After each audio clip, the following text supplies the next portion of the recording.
اعوذ باللہ من الشیطان الرجیم بسم اللہ الرحمن الرحیم الحمد للہ رب العالمین بارئ الخلائق اجمعین الحمد لأہلہ والصلاة علی اہلہ الصلاة والسلام علی سید الانبیاء والمرسلین العبد المؤید الرسول المسدد المصطفى الامجد الحبیب الأحمد النبی الأمی المکی المدنی السراج المنیر الكوكب الدری صاحب الوقار والسکینہ المدفون بأرض مدینہ سیدنا ونبینا وشفیع ذنوبنا وطبیب قلوبنا وحبیب نفوسنا ومولانا ابی القاسم محمد المصطفى صلی اللہ علیہ وسلم وأہل بیتہ الاطیبین الاطہرین الانجبین المعصومین المظلومین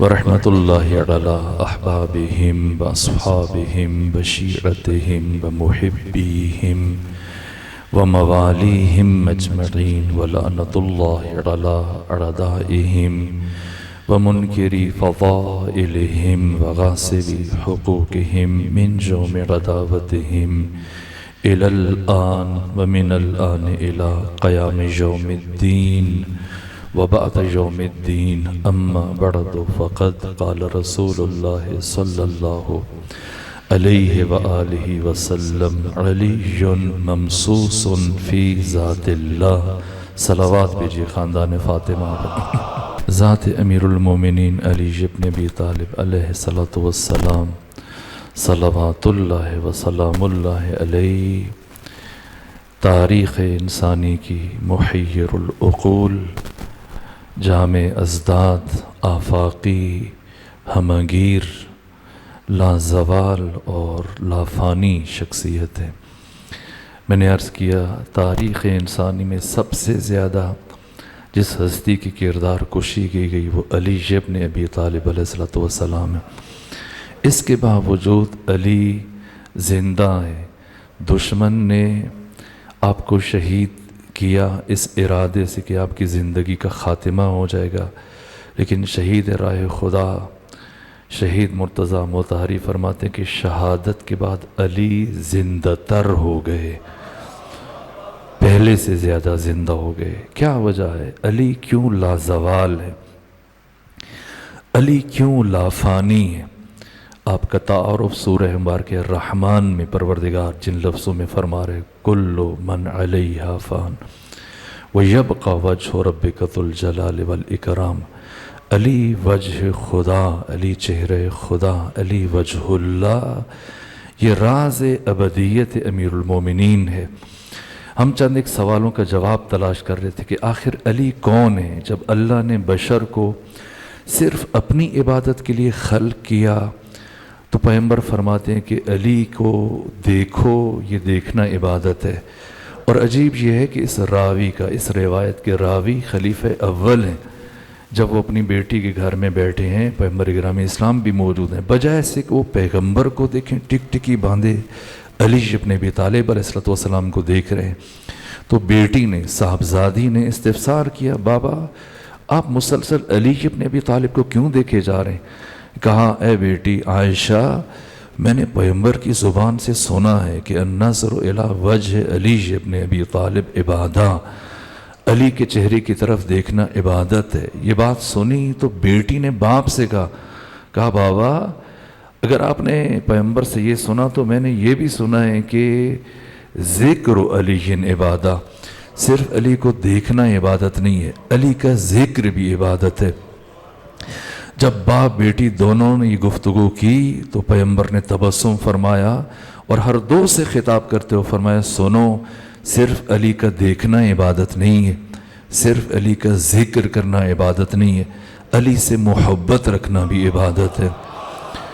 یہ کیوں فرمایا؟ پیغمبر گرامی اسلام کے کلام میں جو حکمت ہے، جو فلسفہ ہے، وہ یہ کہ جو عہد علی میں موجود ہے وہ آپ کی زیارت سے مشرف ہو سکتا ہے، لیکن جو بعد از شہادت علی کیا وہ اس اجر و ثواب اور اس عبادت سے محروم رہ جائے؟ نہ، وہ علی کا ذکر کر کے اس عبادت میں شریک ہو سکتا ہے، لیکن ضروری نہیں کہ وہ علی کا ذکر کر سکے، اس لیے کہ کبھی تنہا بھی ہے، خلوت میں ہے، کوئی ایسا نہیں جس کے سامنے علی کا ذکر کرے یا کوئی ذکر کرے اور یہ سنے، تب بھی محروم نہیں رکھا گیا پروردگار کی طرف سے۔ حالت تقیہ میں اگر کوئی علی کو دیکھ نہیں سکتا، اگر کوئی علی کا ذکر نہیں کر سکتا، تو تیسرا عمل جسے اللہ نے عبادت قرار دیا وہ علی سے محبت ہے۔ تقیہ کے دور میں، خلوت میں، جب انسان نہ دیکھ سکتا ہے نہ ذکر کر سکتا ہے، علی سے محبت کرنا عبادت۔ سوال یہ کہ کیا ربط ہے ان باتوں میں کہ انسان چہرہ علی کا دیکھے اور عبادت اللہ کی ہو، ذکر علی کا کرے اور عبادت خدا کی ہو، محبت علی کی اور عبادت خدا کی؟ اسی راز کو بیان کرنے کی کوشش کی جا رہی ہے، یہاں تک کہ اتنی مخالفتوں کے باوجود میں نے کچھ نمونے آپ کی خدمت میں عرض کیے، یہاں تک کہ زندگی کے ہر مرحلے میں، اور جہاں جس مرحلے پر انسان کی زندگی کا اختتام ہو رہا ہے، اللہ نے ہر انسان، مومن ہونا شرط نہیں ہے، جو بھی انسان مرے گا، مولا متقیہ نے خود ارشاد فرمایا، یا ہر حمدان میں یمت جرانی، جو بھی مرے گا، جب بھی مرے گا، جہاں بھی مرے گا، وہ میری زیارت ضرور کرے گا۔ انسان کی موت علی کے دیکھنے کے ساتھ مشروط ہے۔ آخر کیا راز ہے؟ پھر قبر میں علی تشریف لائیں گے، خواہ مومن ہو یا منافق ہو، کیا فلسفہ ہے؟ پھر معاشر میں علی ہیں، حتیٰ پل صراط پہ، اور اس روایت کا راوی بھی خلیفہ اول ہے، جو یہ کہتے ہیں کہ لا یجوز احد الصراط الا من کتب علی الجواز، کسی کے لیے پل صراط عبور کرنا جائز نہیں ہوگا سوائے اس کے لیے جس کے ہاتھ میں علی کے ہاتھ کا لکھا ہوا پروانہ موجود ہو۔ وقفوہم انہم مسئولون، ان کو روکو، قرآن فرما رہا ہے ان سے ولایت علی سے متعلق سوال کیا جائے گا، یہاں تک کہ معاشر میں لواء الحمد کا سایہ علی کے پاس ہے۔ جنت میں داخلے کے لیے قسیم الجنت والنار اللہ نے کسی نبی کو قرار نہیں دیا، ذات علی ابن ابی طالب علیہ السلام کو قرار دیا، یہاں تک کہ پیغمبر گرامی اسلام کی شفاعت کو حق تعالی نے انسان کے جنت میں داخل ہونے کو کافی نہیں قرار دیا۔ شفاعت مصطفی تب کارگر ہے جب اس کے دل میں ولایت علی موجود ہے، محبت علی موجود ہے۔ میں آپ کے شہر میں ہر روز سحری کے وقت یہ الفاظ مختلف مسجدوں سے، آوازوں سے، لاؤڈ سپیکر سے یہ آوازیں بلند ہوتی ہیں، اور کافی دنوں سے مجھے سننے کا موقع مل رہا ہے کہ اے روزے دارو، اللہ نبی کے پیارو، جنت کے حقدارو۔ نہ، یہ مسلمان کی خام خیالی ہے، جنت کا حقدار انسان روزے رکھ کے نہیں بن سکتا۔ صرف روزہ کیا ہے، خود پیغمبر گرامی اسلام نے فرمایا کہ ایک شخص اگر قائم اللیل ہو، ساری رات جاگ کر اللہ کی راہ میں عبادت کرے، صائم اللیل ہو، دن میں روزہ رکھے، ساری رات کھڑے ہو کے اللہ کی عبادت کرے، دائم الخیرات ہو، ہمیشہ صدقات دیتا رہے، خیرات دیتا رہے، زکوٰۃ دیتا رہے۔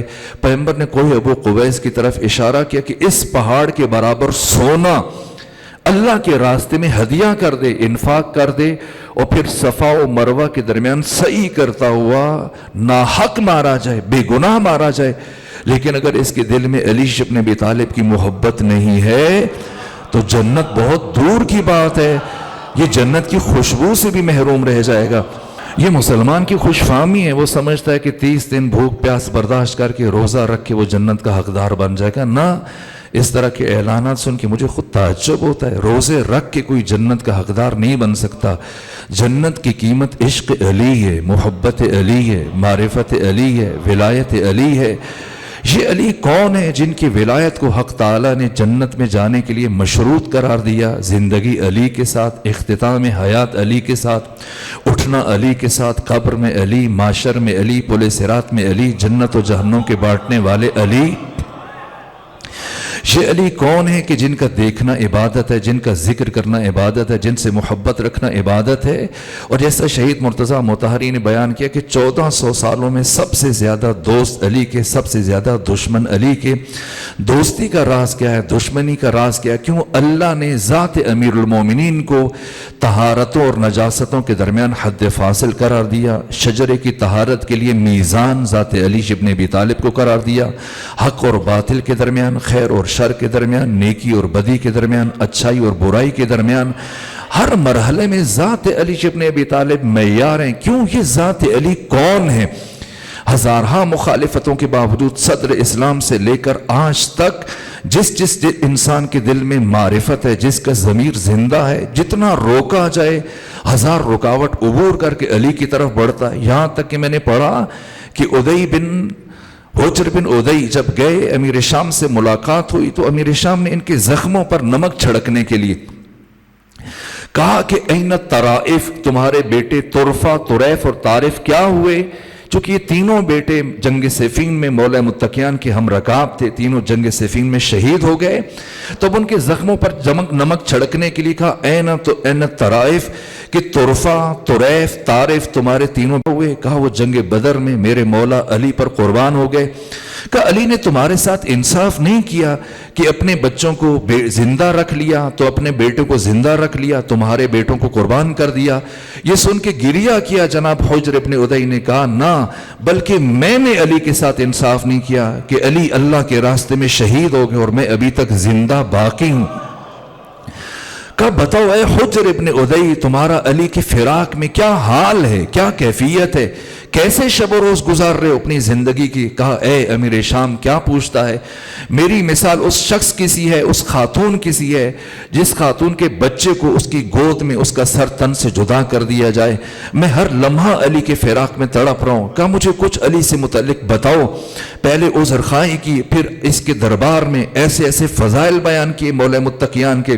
میں کمی وقت کے باعث بیان نہیں کر رہا. یہ حجر ابن ادئی ہیں. اس کے بعد اب 1400 سالوں میں دیکھیے جو بھی باضمیر، خود امام احمد ابن حنبل سے کسی نے پوچھا، بیٹے نے پوچھا، کہا بتائیں اصحاب رسول میں سب سے افضل کون ہے؟ کہا میری نگاہ میں ابو بکر ہے. کہا ابو بکر کے بعد؟ کہا عمر ابن خطاب ہے. کہا عمر ابن خطاب کے بعد؟ کہا عثمان بن عفان ہے. عثمان بن عفان کے بعد پھر کسی اور کا نام لیا. بیٹے نے تعجب کیا، کہا بابا اب سب کے نام لے رہے ہیں، علی کا نام نہیں لے رہے. کہا بیٹا تمہارا سوال غلط ہے، تم نے اصحاب سے متعلق پوچھا اور علی کی بات کر رہے. علی اصحاب سے نہیں، علی نفس رسول ہے، علی جان رسول ہے، علی روح رسول ہے، علی قلب رسول ہے. اور پھر 1400 سالوں میں تاریخ انسانی میں بڑی بڑی شخصیتیں، اگر میں نام گنوانا شروع کر دوں شاید گھنٹوں گزر جائیں. سیبویہ کے استاد خلیل بصری سے کسی نے پوچھا کہ اے خلیل بصری، تم علی ابن ابی طالب کو امام الکل فی الکل کیوں مانتے ہو؟ کہا کہ میں علی ابن ابی طالب کو امام الکل فی الکل اس لیے مانتا ہوں کہ میں نے ساری کائنات کو علی ابن ابی طالب کا محتاج دیکھا ہے، اور علی ابن ابی طالب کو اس کائنات کے ہر انسان سے بے نیاز دیکھا ہے. ساری کائنات علی کی محتاج ہے، علی سب سے بے نیاز ہے. علی نے زندگی میں نہ کسی سے مدد مانگی، نہ کسی سے مسئلہ پوچھا. کتابیں چھلک رہی ہیں، الفاروق مولانا شبلی نعمانی کو دیکھ لیجئے، باقی کتابیں. ایک شخص طواف کے دوران روتا ہوا عمر ابن خطاب کے پاس آیا جبکہ وہ اپنے ساتھیوں کے ساتھ مقام ابراہیم میں بیٹھا ہوا تھا. اس کے رخسارے سے خون ٹپک رہا تھا. عمر ابن خطاب نے، خلیفہ ثانی نے سوال کیا کیا ہوا، کیوں تمہارے رخسارے سے خون گر رہا ہے؟ کہا ضربنی ابو الحسن، علی ابن ابی طالب نے مجھے مارا. غصے سے خلیفہ وقت پکارا بلاؤ علی کو. اور جب علی ابن ابی طالب تشریف لائے پوچھا اے ابو الحسن کیوں مارا تم نے؟ لما ضربتا، اس شخص کو کیوں مارا کہ اس کے خانہ کعبہ کے اندر اپنے ستم کیا، ظلم کیا، زخمی کر دیا، اس کے رخسار سے خون گر رہا ہے. غصے سے پوچھا کیوں مارا اس شخص کو؟ علی ابن ابی طالب علیہ السلام نے جواب دیا کہ یہ میرے آگے آگے چل رہا تھا حالت طواف میں، میں نے دیکھا کہ مسلمانوں کی ناموس کی طرف، مسلمان خواتین کی طرف نگاہ بد ڈال رہا تھا. میری غیرت نے گوارا نہ کیا. میں نے اسے تذکر دیا کہ ہوش کرو، اللہ کے گھر میں چل رہے ہو، حالت طواف میں ہو، مسلمانوں کے حرم کی طرف بری نگاہ نہ دوڑاؤ. لیکن میرے تذکر اور نصیحت اور امر بالمعروف کے باوجود یہ باز نہ ہو. پھر اپنا چہرہ موڑ موڑ کر مسلمانوں کے ناموس اور حرم کی طرف دیکھ رہا تھا. پھر میری غیرت نے گوارا نہ کیا، میں آگے بڑھا اور اس کے رخسار پہ تھپڑ مار دیا، تماچا مارا، جس کے بعد اس کی کیفیت ہے. جیسے ہی سنا عمر ابن خطاب نے مولا متقیان کا یہ جواب تو اب اس شخص کی طرف متوجہ ہوا خلیفہ ثانی اور یہ تاریخی جملہ کہا رآک عین اللہ ولطمک ید اللہ، اللہ کی آنکھ نے تجھے دیکھا، اللہ کے ہاتھ نے تجھے مار دیا. عمر ابن خطاب کیا کر سکتا ہے؟ اور اس کے بعد کہا مم موزلۃ لیس لہا ابو الحسن، پروردگار مجھے زندگی میں کبھی ایسی مشکل میں گرفتار نہ کرنا جس کے حل کے لیے ابو الحسن موجود نہ ہو. اور یہ خلیل بن احمد ان سے جب کہا گیا کہ آپ ہمیں علی ابن ابی طالب سے متعلق بتائیں، کہا علی سے متعلق کیا بتاؤں جس کے فضائل کو دوستوں نے بھی چھپایا، دشمنوں نے بھی چھپایا۔ دوستوں نے اپنی جان کے خوف سے، دشمنوں نے کینہ، حسد اور عناد اور بغض اور دشمنی کی وجہ سے ادھر بھی کتمان ادھر بھی کتمان، ہر طرف کتمان ہے، ہر طرف علی کے فضائل کو چھپایا گیا اپنوں نے بیگانوں نے۔ اس کے باوجود علی ابن ابی طالب علیہ السلام کے فضائل اس قدر ہیں کہ جنہوں نے مشرق و مغرب کو اپنے نور سے منور کر دیا ہے۔ اور یہ عیسائی قلمکار خلیل جبران ایک مرتبہ علی ابن ابی طالب کی شخصیت کو بیان کرتے کرتے گریہ شروع کیا، اور اس کے بعد لکھتے ہوئے اپنی کیفیت کو بیان کیا کہ مجھ سے لکھا نہیں جا رہا تھا۔ پھر میں نے اپنے ہاتھ اٹھائے اور یہ دعائیہ کلمات کے پروردگار کیا ہوتا کہ اگر یہ کائنات ایک مرتبہ پھر اپنی تمام تر توانائیوں کو جمع کر کے یہ کائنات پھر سے بشریت کو علی جیسا انسان عطا کر دیتی۔ انسان بے بس ہے، بے چارہ ہے۔ یہ علی کون ہے؟ جن سے متعلق خلیل جبران جورج جرداق عیسائی ہے، غیر مسلم ہے، اس کے باوجود صوت العدالت الانسانیہ جیسی ضخیم کتاب علی ابن ابی طالب سے متعلق لکھی۔ 10 سال فاقے برداشت کیے، زندگی میں مختلف لائبریریوں میں 10 سال صرف کر کے علی کی زندگی پر کتاب لکھی، اور خود عیسائیوں نے اعتراض کیا، جورج جرداق تو مسلمان نہیں ہے، تو شیعہ نہیں ہے، تو عیسائی ہے، تجھے تو چاہیے تھا کہ عیسیٰ سے متعلق کتاب لکھتا، یا مریم کے بارے میں، یا عیسیٰ کے حواریوں سے متعلق۔ یہ تجھے کیا سوچی کہ تو نے مسلمانوں کے نبی کے وسیع کی شان میں اتنی ضخیم کتاب کو تالیف کر دیا؟ تو جورج جرداق نے جواب دیا کہ میرا کوئی جرم نہیں، میرا کوئی قصور نہیں، میرا جرم فقط ایک ہے کہ میں عاشق ہوں فضیلت کا۔ میں نے چاہا، اپنی زندگی میں ارادہ کیا کہ اپنی زندگی میں ایک ایسی یادگار کتاب لکھ کے چلا جاؤں جس میں دنیا کی تمام عزتوں کو، تمام عظمتوں کو، تمام فضیلتوں کو، تمام شرافتوں کو، تمام فضائل و کمالات کو جمع کر دوں، یکجا کر دوں۔ اور جب میں ان تمام فضائل کی تلاش میں نکلا تو یہ سارے کے سارے فضائل مجھے صرف اور صرف علی ابن ابی طالب علیہ السلام کے وجود میں نظر آ گئے۔ کون ہے علی؟ جب حق تعالی کی مشیت نے ارادہ کیا کہ تمام تر فضیلتوں کو، تمام تر عزتوں کو، تمام تر کمالات کو اس کائنات میں پروردگار ظاہر فرمائے، تو حق تعالی نے تمام تر فضیلتوں اور کمالات کے ظہور کے لیے جس نورانی پیکر کا انتخاب کیا، اس ہستی کا نام نامی علی ابن ابی طالب علیہ السلام ہے۔ کون سمجھ سکتا ہے آپ کی بلندی کو؟ کون سمجھ سکتا ہے آپ کی عظمت کو؟ لیکن وہ اساس کیا ہے، وہ راز کیا ہے جس کی بنا پر علی ابن ابی طالب محبوب خدا ہیں، محبوب رسول ہیں، ابدی ہیں، سرمدی ہیں، لازوال ہیں، آفاقی ہیں، لافانی ہیں، یونیورسل ہیں، ہمگیر ہیں۔ جس علی کے چہرے کو دیکھنا اللہ کی عبادت ہے، جس کا ذکر کرنا اللہ کی عبادت ہے، جس سے محبت رکھنا اللہ کی عبادت ہے، جس کی ولایت جنت میں جانے کے لیے اللہ نے شرط قرار دی، جو حلالی اور حرامی کے درمیان حد فاصل ہے، شجروں کی طہارت کو ماپنے کے لیے جو میزان اور معیار ہے۔ آخر حق تعالی نے ذات علی ابن ابی طالب کو اس منزل، اس درجہ رفیع پر کیوں فائز کیا؟ اس کا راز کیا ہے؟ اس کو سمجھنے کے لیے ہمیں علی ابن ابی طالب علیہ آلاف و تحیت و ثنا کی 63 سالہ حیات طیبہ کو دیکھنا پڑے گا، علی کے آغاز کو دیکھنا پڑے گا، علی کی زندگی کے انجام کو دیکھنا پڑے گا کہ علی آئے کب اور علی دنیا سے گئے کب، جب آئے کس کیفیت میں دنیا میں تشریف لائے، جب دنیا سے گئے کس کیفیت میں دنیا سے تشریف لے کے گئے۔ روئے زمین پر عالم ہست و بود میں، اس عالم آب و گل میں، اس بزم گیتی اور کائنات میں، انبیاء سے لے کر اولیاء تک کائنات کے تمام انسانوں میں سے علی ابن ابی طالب وہ واحد شخصیت ہیں جن کے ظہور کے لیے اللہ نے اپنے گھر کو منتخب فرمایا۔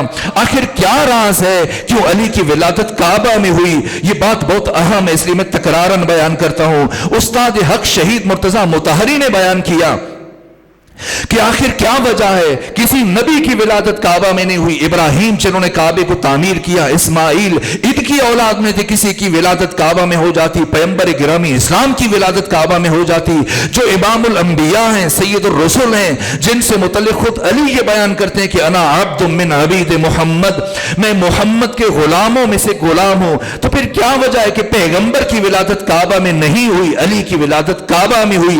راز یہ ہے کہ ذات ختمی مرتبت اللہ کے جمال کے مظہر ہیں، اللہ کی رحمت کے مظہر ہیں۔ جب اللہ نے یہ ارادہ کیا کہ اپنی رحمت کو اور اپنے جمال کو اس کائنات میں ظاہر فرمائے تو پیکر مصطفی کا انتخاب کیا، لیکن جب اللہ نے ارادہ کیا کہ اس کائنات میں اپنے جلال کو ظاہر فرمائے تو حق تعالی نے اپنے جلال کے ظہور کے لیے ذات علی ابن ابی طالب علیہ السلام کو انتخاب کیا، اور اللہ کے جلال کے ظہور کی تجلی کو سوائے اللہ کے گھر خانہ کعبہ کے کوئی بھی دوسرا مقام تحمل کرنے کی صلاحیت نہیں رکھتا تھا۔ اس لیے علی کی ولادت کعبہ میں ہوئی اور علی کی شہادت مسجد میں ہوئی۔ کیوں؟ اس لیے کہ علی ابن ابی طالب علیہ السلام کی شہادت کے بارے گراں کو سوائے اللہ کے گھر کے، سوائے مسجد کے کوئی بھی دوسرا مقام تحمل کرنے کی صلاحیت نہیں رکھتا تھا۔ علی کی زندگی کا آغاز اللہ کے گھر سے ہوا، علی کی زندگی کا انجام بھی اللہ کے گھر پر ہوا۔ علی جب دنیا میں آئے تو علی نے سب سے پہلا کام اس زمین پر اللہ کا سجدہ کیا، اور علی جب دنیا سے رخصت ہوئے پروردگار کی طرف یہ نور بلند ہوا تو دنیا سے جاتے ہوئے علی ابن ابی طالب نے آخری عمل پروردگار کی بارگاہ میں سجدہ کیا، اور علی کی ساری زندگی ان دو سجدوں کے درمیان گزر گئی، اور ساری زندگی میں ان 63 سالوں میں، ان 63 سالوں کی کسی ایک لمحے کے کروڑویں حصے میں بھی ذات علی ابن ابی طالب نے کبھی کسی بھی انسان کو اپنی طرف متوجہ نہیں ہونے دیا، ہمیشہ خدا کی طرف بلایا۔ یہ علی کی ابدیت کا راز ہے، یہ علی کی ابدیت کا راز ہے۔ کیوں علی ابدی ہیں، کیوں سرمدی ہیں، کیوں آفاقی ہیں، کیوں لازوال ہیں؟ اس لیے کہ علی آیت اللہ ہیں۔ ہم مجتہدین کو بھی آیت اللہ کہتے ہیں، لیکن یہ سب کا سب مجاز ہے۔ آپ مجازن کہہ سکتے ہیں فقہا کو، مجتہدین کو۔ اس کائنات میں حقیقی معنی میں اگر کوئی آیت اللہ ہے تو وہ علی ابن ابی طالب علیہ السلام ہے، ورنہ مجازن آپ کہہ سکتے ہیں جس طرح سے آپ محمد علی جناح جنہوں نے پاکستان بنایا، ان کو آپ قائد اعظم کہتے ہیں۔ اس کائنات میں قائد اعظم رسول اللہ ہیں، امام الانبیاء سید الرسل، لیکن اب جو ہم مرحوم محمد علی جناح کو قائد اعظم کہتے ہیں، پیغمبر کے مقابلے میں نہیں کہتے، اس لیے کہ ہمارے درمیان میں سے جو بڑی شخصیت ہے، ہمارے رہبر اور قائد اس پاکستان کی سرزمین پر، وہ محمد علی جناح ہیں۔ اسی طرح اس وقت روئے زمین میں جو انسان ہیں، ان کے درمیان میں سے یہ مجتہد، یہ فقیہ، یہ اللہ کی نشانی ہے، یہ اللہ کا آئینہ ہے۔ لیکن علل اطلاق جب کہا جائے گا آیت اللہ تو اس سے مراد ذات علی ابن ابی طالب علیہ السلام ہے۔ اس لیے ذات علی ابن ابی طالب علیہ السلام نے اپنے تعارف میں فرمایا کہ ما للہ آیت اکبر منی، اس کائنات میں اللہ کی مجھ سے بڑی آیت وجود نہیں رکھتی۔ انا آیت اللہ العظمی، میں ہوں آیت اللہ العظمی، انا آیت اللہ الکبریٰ، میں ہوں آیت اللہ الکبریٰ۔ آیت کسے کہتے ہیں؟ پچھلے 2 دن کی گفتگو کو سمجھنے کے لیے اور نتیجہ لینے کے لیے میں مجبور ہوں کہ لفظ آیت کا معنی عرض کروں جو امام راغب اصفہانی نے بیان کیا۔ آیت یعنی آئینہ۔ علی فرما رہے آئینہ آیت اللہ العظمی، یعنی میں آئینہ پروردگار ہوں۔ آئینہ، یہ تشبیہ جو علی اپنی طرف دے رہے ہیں، کیا مطلب؟ آپ نے یقیناً آئینہ دیکھا ہوگا۔ آج ہر روز انسان گھر سے نکلنے، بالخصوص جوان بیٹھے ہیں، بچے بیٹھے ہیں، جب گھر سے باہر جانے کا ارادہ کرتے ہیں، آخری کام آئینے کے سامنے کھڑے ہو کر خود کو سجاتے ہیں، سنوارتے ہیں، کنگھی کرتے ہیں، آراستہ کرتے ہیں، اور جب پوچھا جائے آئینہ دیکھا تو کہتے ہیں ہاں دیکھا ہے، لیکن نہ آج یا ان دنوں میں آپ میں سے کسی نے آئینہ نہیں دیکھا۔ ہم نے آئینہ نہیں دیکھا۔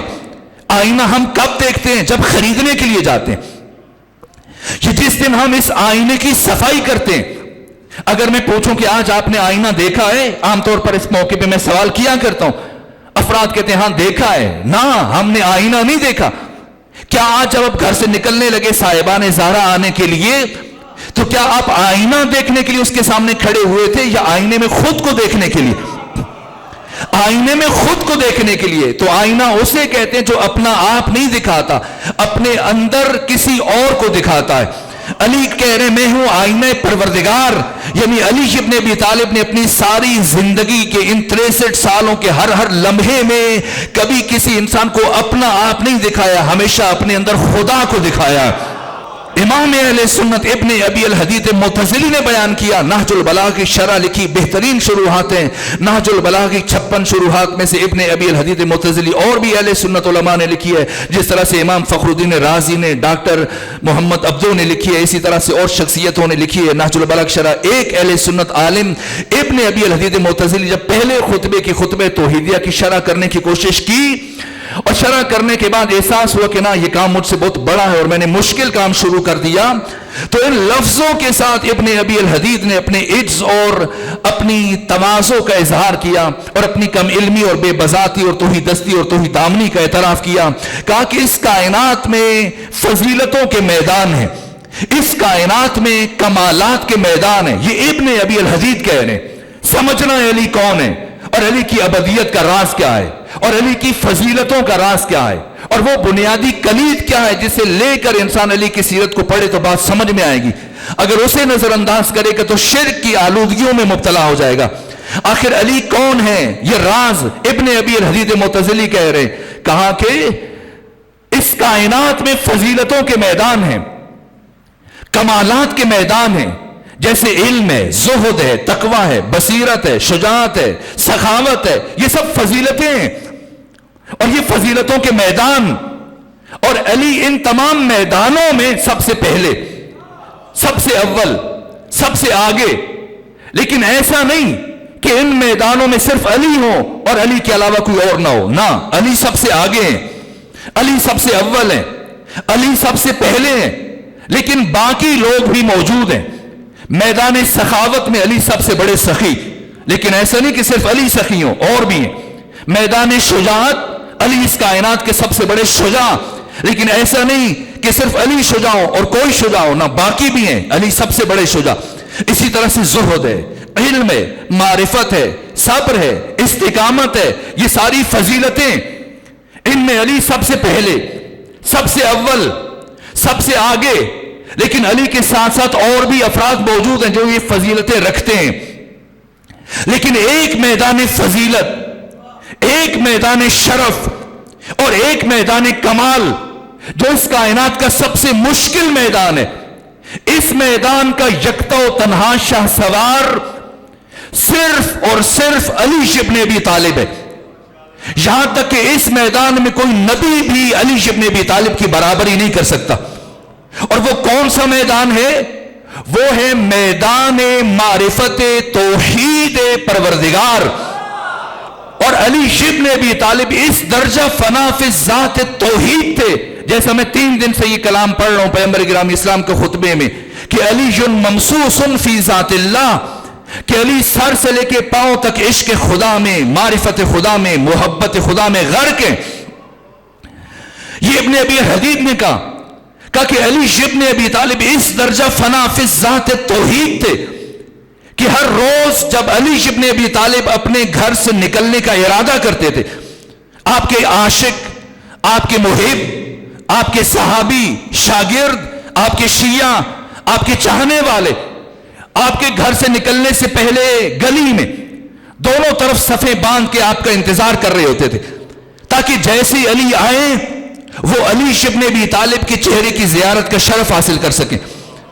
اسی انتظار میں سب کھڑے ہوتے تھے، اور جیسے ہی علی ابن ابی طالب کے گھر کا دروازہ کھلتا اور علی کے قدم باہر گلی میں آتے تو حاضرین میں سے جس کی نگاہ علی ابن ابی طالب کے چہرے پر پڑتی، بے ساختہ اس کی زبان سے یہ کلمات جاری ہو جاتے، اللہ اللہ ما اتقوا ھذا الرجل، اللہ اللہ ما اشروا ھذا الرجل، اللہ اللہ ما عالم ھذا الرجل، اللہ اللہ ما اتقوا ھذا الرجل، اللہ اللہ کتنا بڑا متقی آ گیا، اللہ اللہ کتنا بڑا زاہد آ گیا، اللہ اللہ کتنا بڑا عارف آ گیا، اللہ اللہ کتنا بڑا عالم آ گیا، اللہ اللہ کتنا بڑا عابد آ گیا۔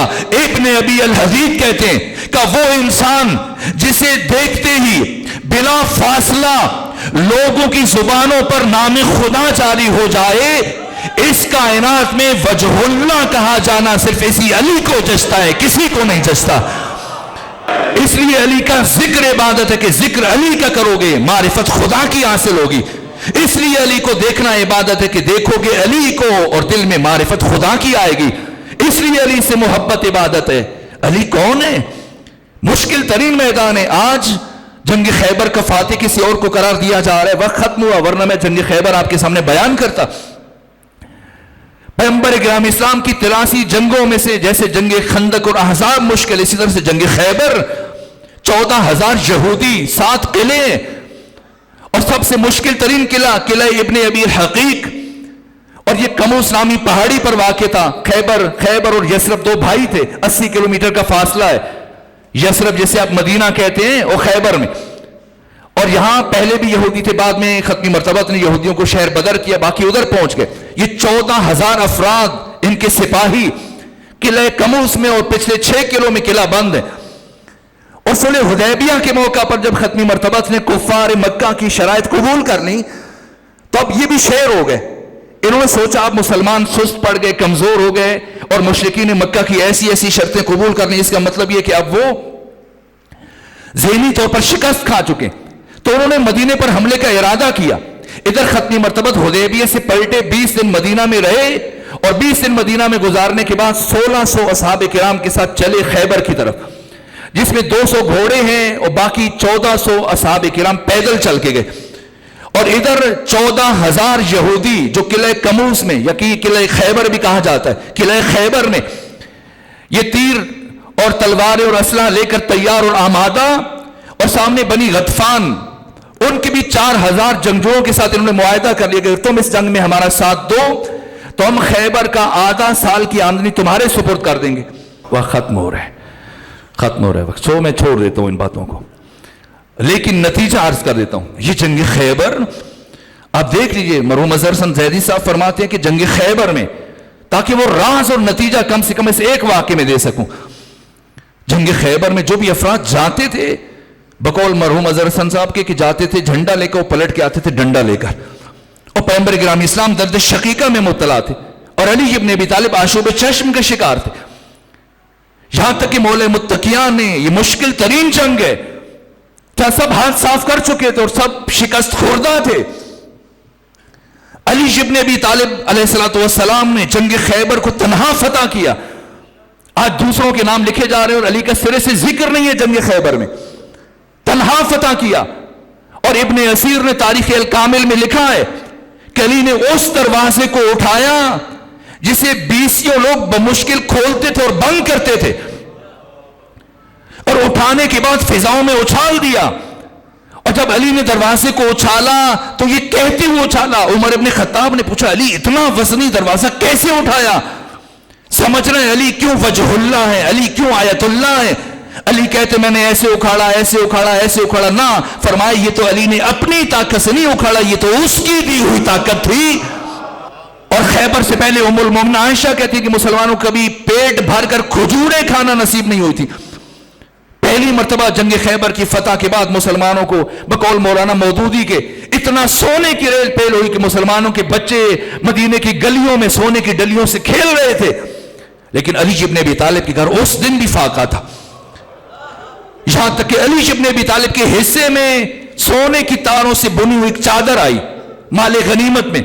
اور راوی کہتا ہے، مورخین نے بیان کیا، راوی کہتا ہے کہ میں نے سوچا کہ علی کو سونے سے کوئی تعلق نہیں ہے، علی کو دنیا سے کوئی محبت نہیں ہے، علی کا مزاج آشنا تھا. کہ میں جانتا تھا کہ علی یہ گھر نہیں لے کے جائیں گے، تو چلو میں بھی علی کے ساتھ لگ جاتا ہوں اور کوشش کرتا ہوں کہ علی رحم دلی کرے اور مجھے دے دے. کہا میں خیبر سے لے کر مدینے تک 80 کلومیٹر کا سفر علی کے ساتھ طے کیا، اور بار بار کہتا رہا علی آپ کو یہ چادر ملی بہت قیمتی ہے، بہت خوبصورت ہے، بہت مہنگی بکے گی، بہت اچھی ہے، آپ کیا کریں گے اس کا؟ گھر میں رکھیں گے، بیچیں گے؟ آپ نے تو زکات میں انگوٹھی بھی دے دی تھی. باتیں کرتا رہا کہ کہیں نہ کہیں سے وہ متوجہ کرے، اور علی آخر فرما دے کہ اچھا تم رکھ لو. لیکن راوی کہتا ہے کہ علی نے وہ چادر مجھے نہیں دی. سمجھے علی کون ہے؟ علی کی ابدیت کا راز. کیوں علی کا چہرہ دیکھنا عبادت؟ کیوں علی کا ذکر عبادت؟ کیوں علی کی محبت عبادت؟ کیوں علی قسیم النار والجنہ؟ کیوں علی کو اللہ نے ہر میدان کے لیے معیار اور میزان قرار دیا؟ کہا میں چلتا رہا علی کے پیچھے، اور 80 کلومیٹر کے راستے میں علی نے چادر مجھے نہیں دی، لیکن میں پھر بھی اپنے گھر کی طرف نہیں چلا، مجھے یقین تھا کہ علی یہ چادر گھر نہیں لے کے جائیں گے. میں جاننا چاہ رہا تھا کہ علی کیا کریں گے. یہاں تک کہ میں نے دیکھا کہ علی ابن ابی طالب جہاں پچھلی جنگوں میں جو مسلمان شہید ہو گئے تھے اور جہاں پر ان کی بچوں کی کفالت کے لیے ایک ادارہ معین تھا, ان یتیم بچوں کا ایک مقام تھا, علی اس کی طرف چل پڑے اور جس صحابی کی ذمہ ان کی کفالت تھی یہ چادر جا کے اسے دی کہ ان کے کھانے پینے کا انتظام کر لینا. یہ علی ہیں. اور اب سنیے گا, یہ علی جس نے ہمیشہ خدا کی طرف بلایا. آج ہم چھوٹی سی کوئی بات کر لیں, کوئی چھوٹا سا کام کر لیں, کوئی چھوٹی سی کامیابی حاصل کر لیں یا اللہ کے راستے میں کوئی مختصر کام, تو تختیاں, بڑے بڑے بینر اور مختلف کام کرتے ہیں تاکہ دنیا کو پتا چلے کہ ہم نے یہ کام کیا. کیوں شیخ سعدی نے کہا کہ اس علی آموز اخلاص عمل, یہ علی ہے. جب اپنے گھر میں داخل ہوئے سیدہ زہرا نے, نبی زادی نے علی کا استقبال کیا اور آگے بڑھ کے پوچھا, یا امیر المومنین کیا ہوا, جنگ کا انجام کیا ہوا, مدینے کی گلیوں میں بہت شور ہے, کیا ہوا؟ اگر کوئی اور ہوتا اپنے کارنامے بیان کرنا شروع کر دیتا, اپنے بہادری بیان کرنا شروع کر دیتا, میں نے ایسے خیبر اکھاڑا, میں نے ایسے مرحب کو مارا, میں نے ایسے انتر کو مارا. نہ, علی یہ کہتے ہوئے آگے بڑھے, تلوار سیدہ کے ہاتھ میں دی, اسے دھو دیجئے, بس اللہ کا وعدہ پورا ہو گیا اور آپ کے بابا محمد مصطفیٰ سرخرو ہو گئے. اور یہ کہتے ہوئے علی نے اپنا سر سجدے میں رکھ دیا. سلام و امیر المومنین کی عظمت پر. علی امام الموحدین, علی توحید پرستوں کے امام, وہ علی جس نے اپنی ساری زندگی میں بشر کو صرف اور صرف خدا کی طرف بلایا. علی کی زندگی کا آغاز اللہ کے گھر سے ہوا اور آج علی کی زندگی کا اختتام بھی اللہ کے گھر پہ ہو. جتنے بھی امام ہیں یا زہر سے شہید ہوئے یا تلوار سے شہید ہوئے, ابو الائمہ علی اس کائنات کا وہ مظلوم امام ہے جو زہر سے بھی شہید کیا گیا, تلوار سے بھی شہید کیا گیا.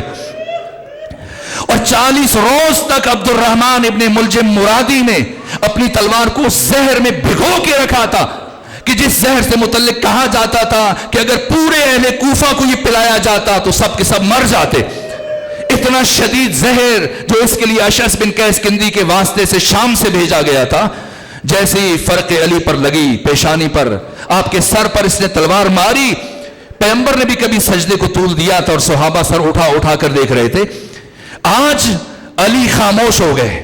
ضرب لگنے کی کچھ دیر تک علی خاموش رہے اور پھر ذکر سجدہ تبدیل ہو گیا. بجائے سے کہ علی کہیں سبحان ربی الاعلی و بحمدہ, اب آواز بلند ہوئی فزت ورب الکعبہ.